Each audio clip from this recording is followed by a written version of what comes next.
सन 2016 में तब के वज़ीर आज़म नवाज शरीफ की हुकूमत और फौजी इस्टेब्लिशमेंट के दरमियान इख्तलाफात की वजह बनने वाले डॉन लीक्स के आफ्टर शॉक्स का सिलसिला अभी तक जारी है और हालिया दिनों में नवाज शरीफ की फौजी इस्टेब्लिशमेंट पर कड़ी तनकीद के ताने बाने भी इसी नाम नेहाज स्कैंडल से जाकर मिलते हैं। इस्लामाबाद में 20 सितंबर को होने वाली ऑल पार्टीज कॉन्फ्रेंस के बाद से पाकिस्तानी सियासत में एक ऐसा इर्ताश पैदा हुआ है जो गुज़िश्ता 2 बरस के दौरान देखने में नहीं आया। मुल्क की सबसे बड़ी सियासी जमात मुस्लिम लीग नून के कायद और उनकी जमात की जानिब से हुकूमत और फौजी इस्टेब्लिशमेंट के खिलाफ सख्त तनकीदी बयानियाँ सामने आया, जिसके ताने बाने गुजरे हुए बरसों की सियासत से जुड़े वाक़यात से जाकर मिलते हैं। साबिक वज़ीर आज़म नवाज शरीफ ने 20 सितंबर को हिज़्ब इख्तिलाफ की ऑल पार्टीज कॉन्फ्रेंस और 2 अक्टूबर को अपनी जमात के रहनुमाओं समेत वर्कर्स से किए गए खिताबात में कुछ ऐसे दावे किए जिन पर मुखालिफ हलकों की जानिब से कहा गया है कि मुस्लिम लीग नून ने यह बयानियाँ इसलिए अपनाया है क्योंकि वह एहतसाब के अमल में नरमी चाहते हैं। दूसरी जानिब लीगी रहनुमाओं का कहना है कि इनके कायद की तरफ से किए जाने वाले इंकशाफात अब इसलिए सामने आ रहे हैं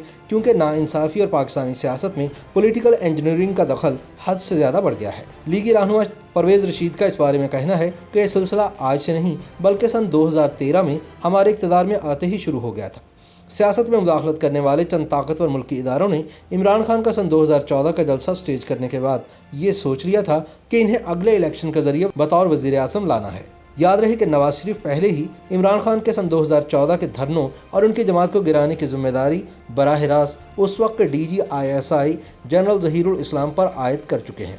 इस हवाले से अपनी किताब में साबिक army chief general Asif Nawaz Janjua के भाई शुजा नवाज जंजुआ भी इंकशाफात कर चुके हैं। उनका भी ये दावा है कि ज़हीरुल इस्लाम ने हुकूमत उल्टाने का मंसूबा बना लिया था, लेकिन आखिरी वक्त पर आर्मी चीफ जनरल राहील शरीफ ने उन्हें ऐसा करने की इजाज़त नहीं दी। दूसरी जानिब सियासी तजियाकारों का ख्याल है कि सन 2016 में सामने आने वाली यह खबर जिसे डॉन लीक्स का नाम दिया गया उस वक्त की हुकूमत और इस्टेब्लिशमेंट के दरमियान पाए जाने वाले इख्तलाफात को अफशा करने का सबब बने। मुस्लिम लीग नून के रहनुमा परवेज़ रशीद का कहना है कि सन 2016 से लेकर अब तक होने वाले वाक़यात को देखा जाए तो इससे साफ ज़ाहिर होता है कि डॉन लीक्स पर एक्शन लेने के बावजूद भी नवाज शरीफ के किसी अमल को अच्छे अंदाज में नहीं देखा गया। परवेज़ रशीद ने कहा कि इसके बाद इनके लिए मज़ीद मुश्किलात बढ़ा दी गई, इनके खिलाफ मुकदमात चलाए गए, इन्हें अदालत ने दबाव में आकर सज़ा सुनाई, 2 मरतबा जेल भेज दिया गया, इन्हें सियासत से दूर करने की कोशिश के अलावा इनकी अपनी जमात की सदारत इनसे छीन ली गई। यही नहीं, सन 2018 के इंतखाबात में जालसाजी से इमरान खान को लाया गया। ताहम ये भी एक हकीकत है कि उस वक्त के डॉन लीक्स के एजेंडे पर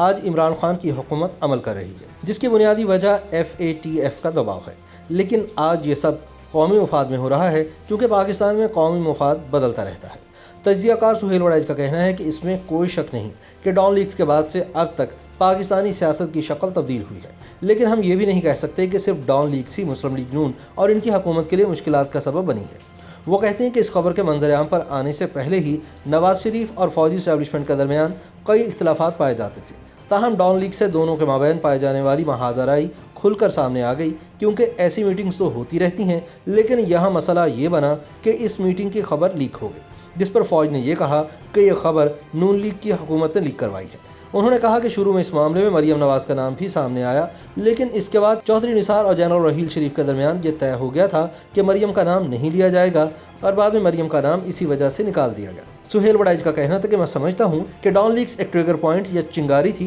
क्योंकि इससे पहले ही नवाज शरीफ और फौज के दरमियान इंडिया के मामले पर वाज़ेह इख्तलाफात थे। मुल्क के अंदरूनी मामलात समेत खारजा उमूर पर भी इख्तलाफात थे। सुहेल वड़ैच कहते हैं कि इसके अलावा हमने ये भी देखा कि जब डॉन लीक्स की इंक्वायरी रिपोर्ट भी हो गई और उस पर अमल भी हो गया, तब भी इनके मामला दुरुस्त नहीं हुए। यहाँ तक कि मौजूदा army chief general Qamar Javed Bajwa के साथ भी डॉन लीक्स के मामले पर नवाज शरीफ का मसला सामने आया। सियासी तजियाकारों के ख्याल में इस सारी महाजराई का नतीजा सन 2018 के इंतखाबात में देखा गया, जब लोगों की वफादारियाँ बदली गईं और इलेक्शन की रात RTS में गड़बड़ करके 48 घंटे बाद वो नताइज सामने लाए गए जिन्होंने इमरान खान को वज़ीर आज़म बना दिया। इसमें यकीनन वही खुफिया हाथ मुलव्विस था। मौजूदा सियासी सूरत हाल पर आने वाले दिनों में हुकूमत और अपोजिशन के दरमियान तसादुम का खदशा है, जबकि कोई भी इसे रोकने वाला नहीं है। सुहेल वड़ैच के बकौल यहाँ इस बात को भी समझना बहुत ज़रूरी है कि आजकल जो हो रहा है उसकी टाइमिंग इंतहाई मानीखेज है, क्योंकि ये ऐसा पॉइंट है कि नवाज शरीफ हुकूमत को ज़्यादा नुकसान पहुँचा सकते हैं। इस तरह वो खुलकर सामने आए और तनकीद की,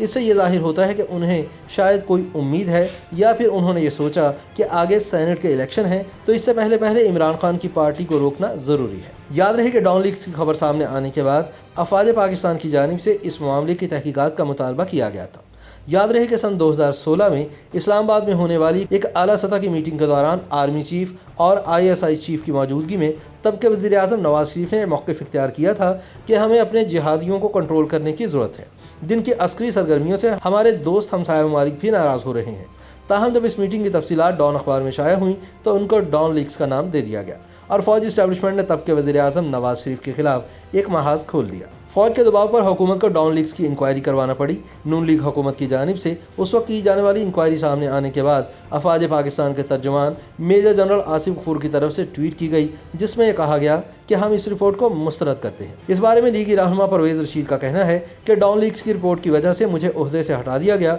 इसके बावजूद भी फ़ौज की जानिब से इस किस्म का रद्द-ए-अमल आना समझ से बालातर था। उनका मज़ीद कहना था कि डॉन लीग्स का ड्रामा सिर्फ कुछ मकासद के हसूल के लिए रचाया गया, जिसमें सियासी मकासद के साथ साथ जनरल राहील शरीफ की मुद्दत मुलाजमत में तोसी का मामला भी शामिल था। परवेज़ रशीद ने कहा कि वो चाहते थे कि उन्हें मुद्दत मुलाजमत में तोसी दी जाए, जिस पर मैंने खुद अपनी पार्टी के सामने पेशकश की कि डॉन लीग्स के मामले पर मैं अपने ओहदे से इस्तीफ़ा दे देता हूँ ताकि ये लोग अपने मकासद में कामयाब ना हो सके। इस जंग का इख्तिताम तब हुआ जब नवाज शरीफ को अदलिया के ज़रिए इक़्तिदार से निकाल दिया गया। परवेज़ रशीद के मुताबिक आज भी मौजूदा हुकूमत के वफाकी वज़ीर दाखिला ये बात कहते हैं कि नवाज शरीफ 3-4 लोगों की बातों में ना आ जाते तो चौथी दफ़ा वज़ीर आज़म होते। वो ये बता रहे हैं कि इस मुल्क में वज़ीर आज़म का बनना और उनका हटाए जाना इसलिए नहीं होता कि लोग आपको मुंतखब करते हैं या नहीं, बल्कि इसलिए होता है कि आपने किसी की बात मानी या नहीं मानी। उन्होंने मज़ीद कहा कि पाकिस्तान के सियासी मामलात उस वक्त तक दुरुस्त नहीं हो सकते हैं जब तक इस बात का अहद ना कर लिया जाए